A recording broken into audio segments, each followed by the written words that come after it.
huge number of people flew on the charter flights, and lots of people paid real money to fly on the scheduled services. You're looking at a 27-year period. That's a lot of people at 100 seats a time.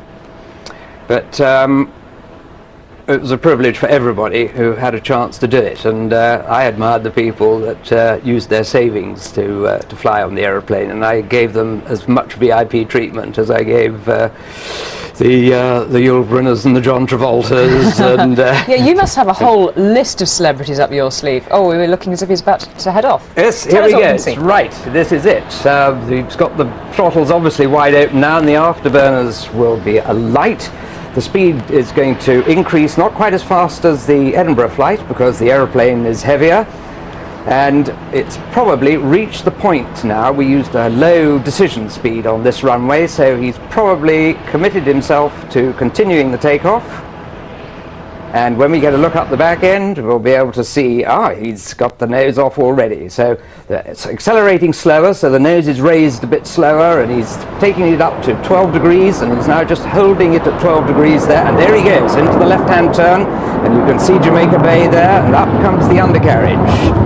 And he's got about 20 degrees of bank on there, 25 degrees of bank, if my memory serves me correctly, and you can see the afterburners glowing there, and the heat coming out of them. Wonderful sight. That's sort of a lovely departure. There's not a pilot around who didn't enjoy that Canarsie departure in a Concorde. Right, so we probably are now just about, it was about 40 seconds from start of takeoff to when you cut out the afterburners, brought the power back, and rolled off the bank a bit. Putting bank on increases the drag on the aeroplane, which means it doesn't perform so well.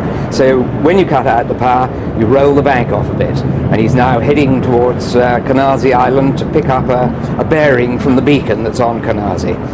The aeroplane's only just barely climbing at the moment and just whispering past the noise monitoring unit. What's the noise like inside the cabin for those lucky enough to be on there at the moment? It must be. It's thrilling. It's a thrilling noise. I've never seen anybody with their fingers in their ears complaining about it.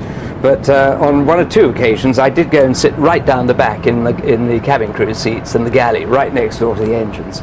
And that is startling, I tell you. What can you feel? Well, you feel a lot more vibration, but the noise is just quite incredible, and it generates more excitement. Now you can see now he's continuing the turn now, so he's passed over Canarsie Island and he's heading out towards the coast. And as soon as he's over the coast, he can flatten the climb a bit and let the speed build up to a limiting speed. We had a computer which would work out the limiting speed for any condition, and Concorde was at its most economic if we were flying on that limiting speed the whole time. So we were really pushing the boundaries all the time, and he'll be locking on to that speed limiter now.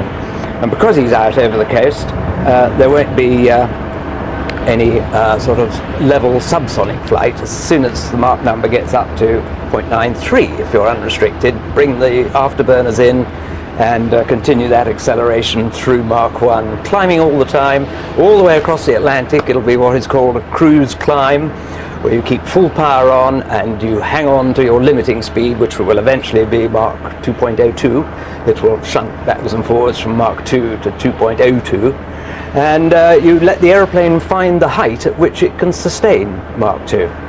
And leaves at a speed at which I was reading that a bullet leaves a rifle. Yes. I don't know who measured it. Let's speak to our correspondent, Andrew Wilson, who's observed that for real. Andrew, what was it like? Well, quite extraordinary. All the camera crews were told by the B8 staff, look out to your left there. We did. Up she went and twisted. And what was the most reassuring was hearing your pilot in the studio talking us through exactly what's going on. It's always much more reassuring on commercial aircraft when someone who knows what they're talking about describes to you what exactly is happening, so you know that sudden bank to the left or that noise in your right ear is exactly what's supposed to be happening and not something terrible about to go wrong. Well, nothing went wrong with that, certainly. News helicopters tracking it all the way out there.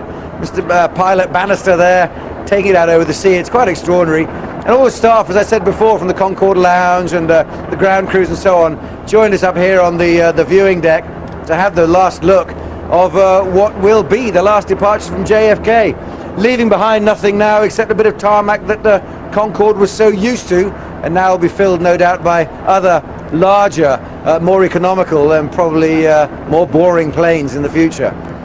Yes, certainly more boring planes. I don't think anybody would disagree with that, Andrew. Colin, it's sad to think that's the last New York we'll see of Concorde. First of all, I found someone who says I know what I'm talking about. This is a first. It very, very That's sad. why we have you here. Very, very sad moment. I only matched by my last departure from New York, but there'll be a lot of tears at Kennedy Airport now, I think, and no doubt there'll be some people who will say good riddance, but I can't think that there'll be many. It was interesting, we were speaking to, we'll go back to some of the pictures we had there a few moments ago, just those moments where Concorde was taking off. We were listening to some of the comments of some of the celebs on board. Jeremy Clarkson earlier on said this is a giant leap backwards for mankind, that the fact that this is now going to be decommissioned. Is that something you'd agree with, Colin? Oh, absolutely. My hero, Jeremy Clarkson, he's got it absolutely right. It's got to be a giant leap. We used to have to position crews backwards and forwards across the Atlantic, and there were occasions when I had, look at that sight, isn't that just a most wonderful sight there? There were occasions when I could choose whether to go back on the Concorde or go first class in the Jumbo.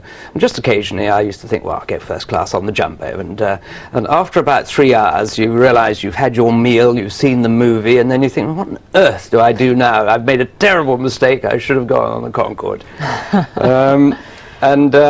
In the good old early days, we'd all meet in a pub on the A4 afterwards. You know, there'd be 3 Concordes arriving roughly at the same time, 2 New Yorks and the Washington, and sometimes a Bahrain, and we'd meet for a quick pint before going home. Wonderful in the memories. days when that was allowed. Colin, we'll rejoin you in a few moments' time. Stay with us here on Sky News.